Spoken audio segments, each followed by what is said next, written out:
Curiango, de Afonso Schmidt, voz Iba Mendes.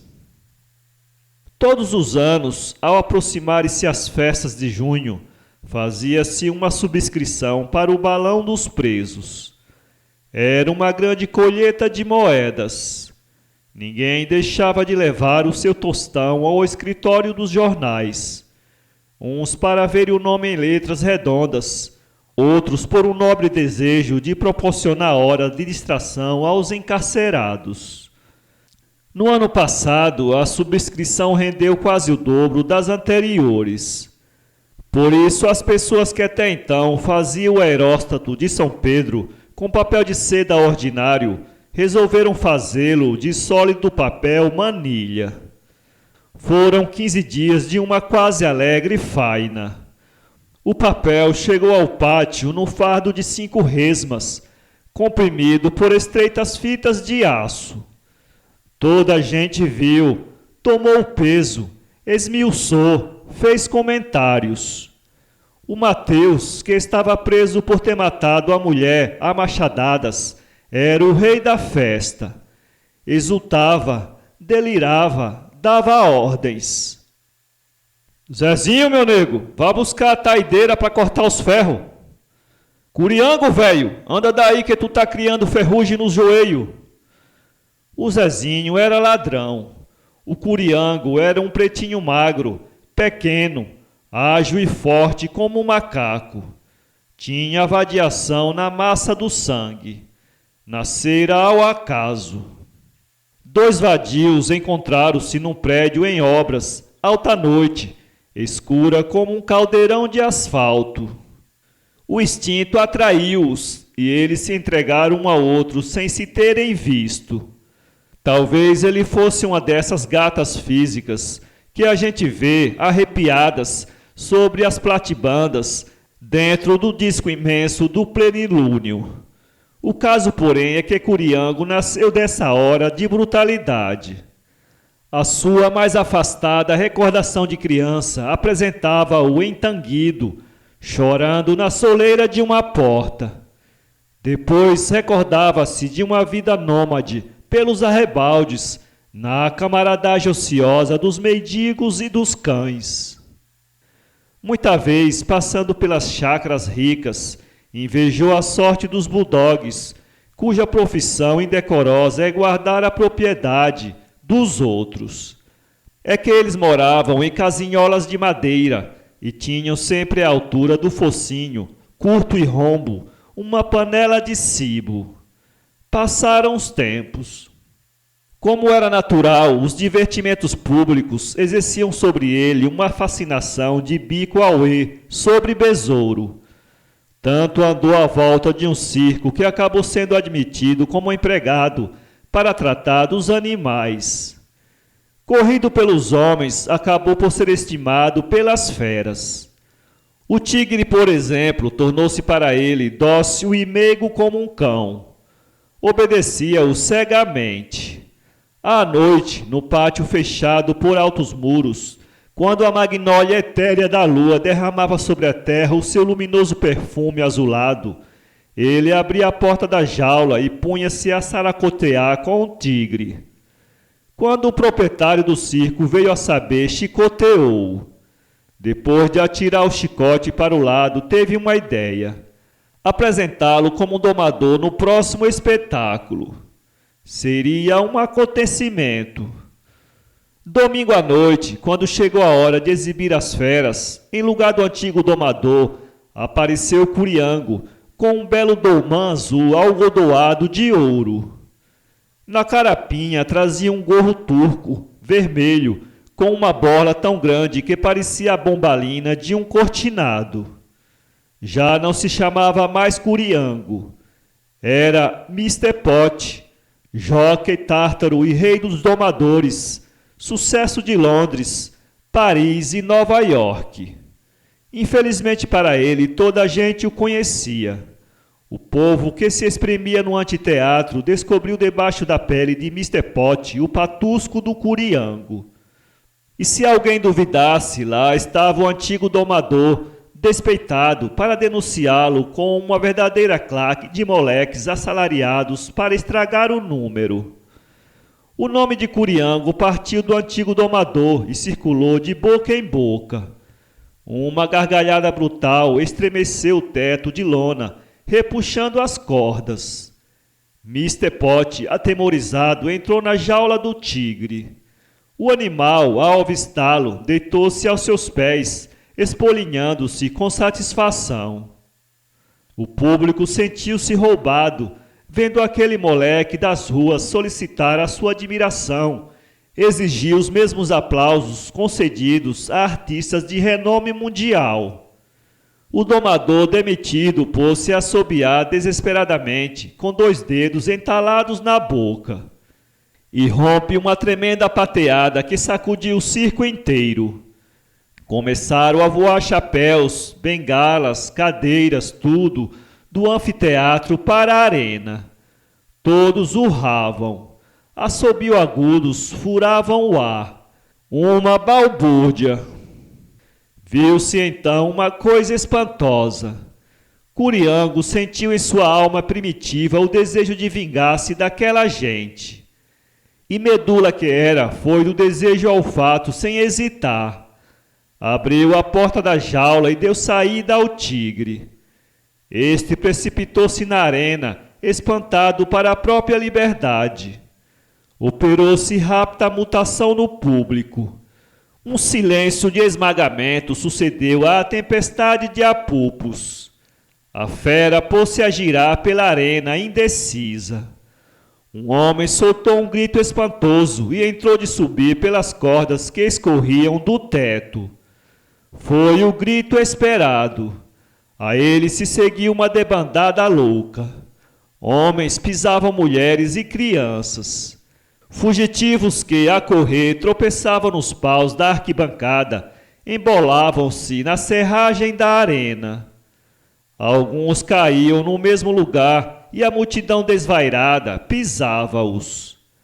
Cordas foram cortadas por fugitivos e o pano do circo arriou, abatendo os lustres, apagando-os, confundindo tudo na massa compacta e escura do pavor que atinge ao desvairamento. Havia muito sangue. O tigre farejou no ar e, de ventas dilatadas, de goela iante, uivou, atirando-se na noite cheia de gemidos. Quando mais tarde se conseguiu restabelecer um pouco de ordem, verificou-se a existência de mortos e feridos. Crianças foram conduzidas para o necrotério, esmagadas como se tivesse ficado debaixo de uma prensa. Viam-se mulheres que só conseguiam levantar metade dos braços, num gesto de loucura. A outra metade ficava pendurada, balançando no ar. Um velho, lívido, quase nu, com o ventre aberto, seguia com olhos esguezeados as circunvoluções dos intestinos pendentes. Havia mortos nas atitudes mais extravagantes. Uns sentados, quebrados pelo meio, procurando os joelhos com o nariz afilado, cor de cera. Outros em decúbito dorsal, tentando esconder a fronte no sovaco. Outros ainda calmos, de mão cruzada sobre o peito, os olhos cerrados, como se tivesse expirado em seu próprio leito, depois de uma longa moléstia. Curiango foi preso e o tigre abatido a tiros de carabina.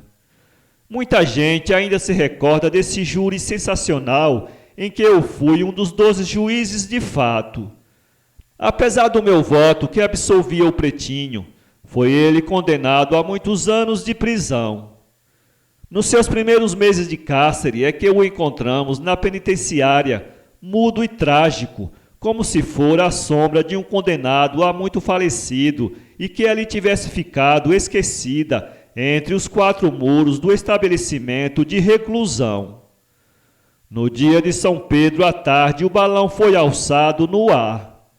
Para isso, Mateus subiu ao teto, pendurou-se na ponta de uma vara e lá ficou, na posição de um pescador que tinha na linha um peixe grosso. Embaixo, no pátio movimentado, Presos puxavam-no pelos gomos para abri-lo ou abanavam a boca de 0,5 metro de diâmetro. Avolumou-se, arredondou-se, oscilando de um lado para outro, tomando o pátio inteiro. Na boca, feita de um arco de barrica com 2 hastes de cobre em cruz, foi adaptada a mecha de grossos chumaços de lona, embebidos em breu e petróleo. Por último, rodearam-no de guirlanda de fogos, com esguichos luminosos e bombas. A noite veio lutuosa e chamejante. Fora esperava-se com ânsia o balão dos presos. A cidade preocupava-se com o céu. As praças estavam compactas. Havia gente nos telhados. Às 7 horas chegaram os funcionários da penitenciária com suas famílias, convidados, jornalistas. O grande bojo do balão ficou circundado de curiosos. Depois de falar com o diretor, o Mateus, fremente de entusiasmo, lançou fogo à mecha. Um clarão alegre encheu a esfera, lambendo-lhe as paredes internas. O papel estralejou nas emendas, repuxando as cordas que as reforçavam. 2 vezes o balão ameaçou subir, mas voltou ao solo, mantido por sólidas amarras. Rolos de fumo negro enovelaram-se pelo chão. No alto, o papel, fortemente estirado, rígido, tornava-se transparente, pondo a lume toda uma ossatura de cordas e junções. Ouviu-se um tiro de morteiro, depois o larga solene. Com uma faca, o Mateus cortou rapidamente as amarras. A esfera deu um salto, mas uma sombra atirou-se a ela, segurando-a pela boca, sob a mecha. O balão como que hesitou. Depois precipitou-se no vácuo, levando Curiango, mantido a pulso, numa postura de mártir. Ouviu-se um clamor surdo. Mulheres rolaram pelo chão, alucinadas de pavor. E o balão subia. Nenhuma aragem, nenhuma nuvem. Todos os ventos dormiam. Curiango segurava fortemente no disco de madeira. Sobre sua cabeça estouravam bombas, estralejavam bichas, queimando-lhe as mãos, chamuscando-lhe o rosto. Uma baforada de fumo espesso e quente envolveu-lhe a cabeça, sufocando-o. Os braços erguidos começaram a esfriar, as mãos entraram de doer, de escorregar. Embaixo a cidade apareceu-lhe sulcada por grandes rios luminosos. Só então teve medo, mas o balão subia, subia. Num desesperado esforço, agitou o corpo no vácuo e conseguiu entalar uma das mãos na alça que sustinha o balão quando em terra. Depois fez o mesmo com a outra mão. Estava crucificado na noite e o balão subia. Uma dor lancinante fê-lo uivar. Era a mecha que se derretia, pingando sobre sua cabeça grandes lágrimas de breu incandescente. A carapinha tornou-se-lhe um emplastro ígneo. Escorreu por detrás das orelhas, pelo rosto, como grandes taturanas de fogo. A roupa incendiou e, de tão escassa que era, caiu desfeita em cinza sem o ter matado. Ele ainda vivia com toda a sua sensibilidade animal, com toda a sua pequenina consciência de homem rudimentar. O balão furava o ar, subia. As lágrimas de fogo continuaram a cair, tirando-lhe retalhos de couro. Eram tantas que dentro em pouco ele estava despido da própria pele. E vivia, e fazia todo o esforço para não cair, enquanto a esfera se elevava a prumo, resplandecente, entre o calabouço e a liberdade azul. Para ler este conto, acesse www.poeteiro.com